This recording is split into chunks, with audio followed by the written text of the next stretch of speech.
So everybody pick your card. Mine. Take yours. Mine is please God. I just want to, even if it's nothing again. Danny bites. Lick. We have been the same. At least this is Nini, so. But when you bite, you'll have a brain freeze. So lick. The world has a way of robbing us our dearest gifts. And for Sky and Dani, it is their mother, BAYO. Mom.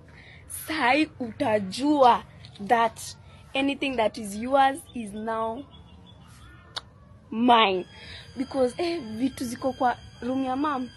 She has so many good things. They shared joyful and fun moments together, built memories stitched with laughter, music, and the warmth of a mother's love. But on the 10th of November, their world stopped. Their mother, their teacher, mentor, and playmate was gone. BAYO was celebrated in gospel circles, but within the walls of her home, she was simply mom. Before music, before fame, she was a nurturer, a woman whose world revolved around her two children, Sky Victor, her eldest daughter, and Dani Victor, her vibrant, ever-curious son. Bwana Yesu nihifadhie wanangu Bwana. Uko nje Yesu kuna umbwa mitu. Uko nje Yesu kuna umbwa mwitu. Uko Yesu kuna wanyama wa hatari. Nihifadhie wanangu Yesu. Nihifadhie wanangu wa kiroho Bwana. Uko nje kuna umbwa mitu Bwana. Kuna wanyama hatari. Nihifadhie vijana Yesu. Nihifadhie vijana Bwana. Nipate watu wa kuomba nao.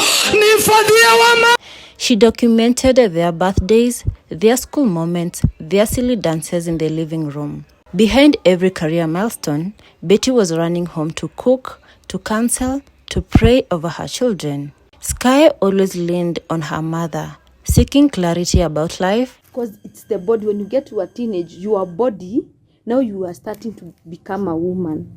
That's how you start bleeding every month, like for 3 to 4 days. And Dani found in her a shield, the one person who always understood his fears before he even spoke of them. In the quiet of night, Betty often told her children, life is unpredictable, but love never leaves. Little did they know how prophetic those words will become. Betty's love story began with Pastor Victor Kanyari, her first husband and the father of her 2 children. Their union experienced joy, turbulence, and eventually separation.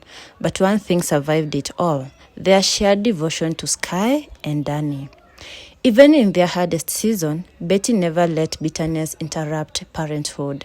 She insisted on communication, she insisted on respect, she insisted that their children would grow up knowing the truth, that they were loved by both parents regardless of circumstances. Over the years, she and Kanyari learned the quiet art of co-parenting. Betty would call him when Dani fell sick, when Sky needed guidance, when decisions about school, morals, or discipline needed agreement. And he, in return, respected her home, her boundaries, and later, her new marriage.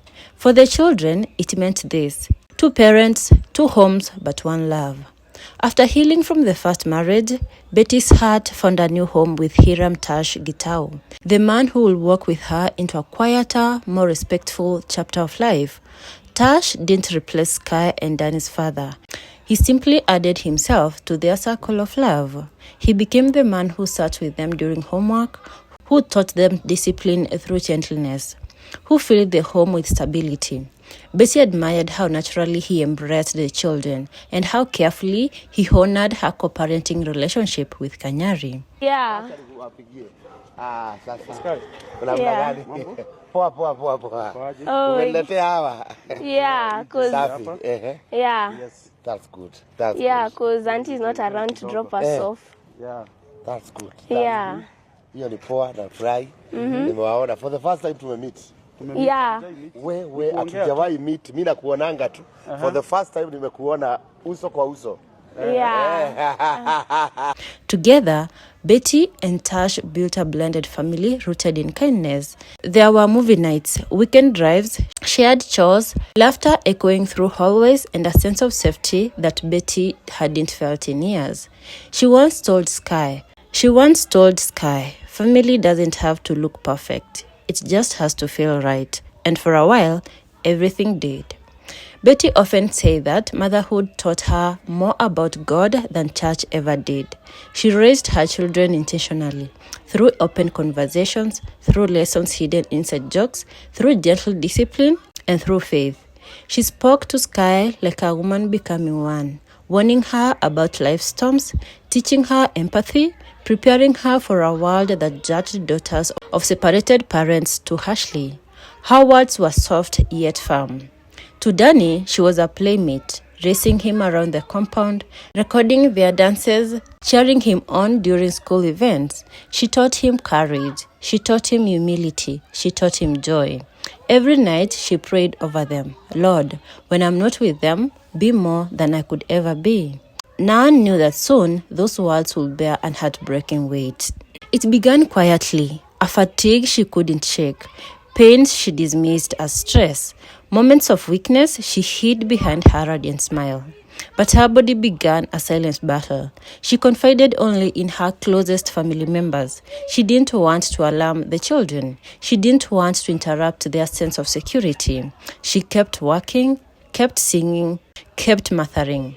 But the blood tests, the doctors whispered, the increasing hospital visits, they all pointed to one word: leukemia.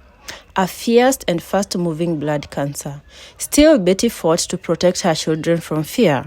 She told them only that she was a little unwell. She kept their routines normal. She kept their lives filled with love, not worry. Her strength declined. Some mornings she struggled to get out of bed.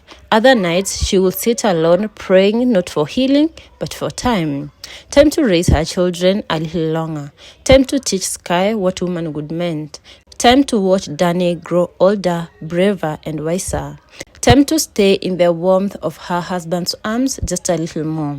Tash became her silent warrior, driving her to hospital, comforting her, holding together the home she once held alone.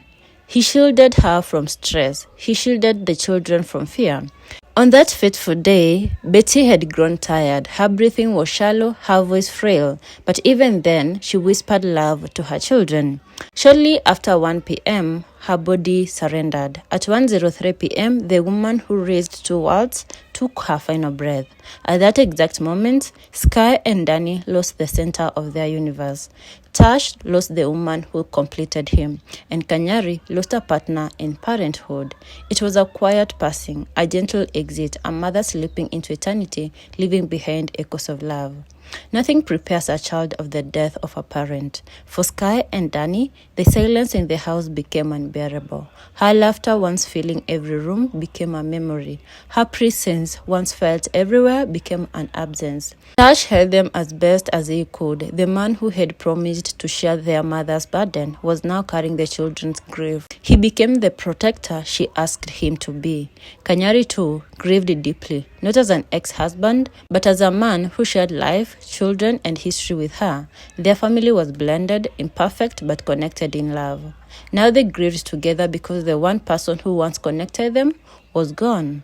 Her children carry pieces of her every day. Sky carries her insight, her maturity, her strength to speak truth even when trembling.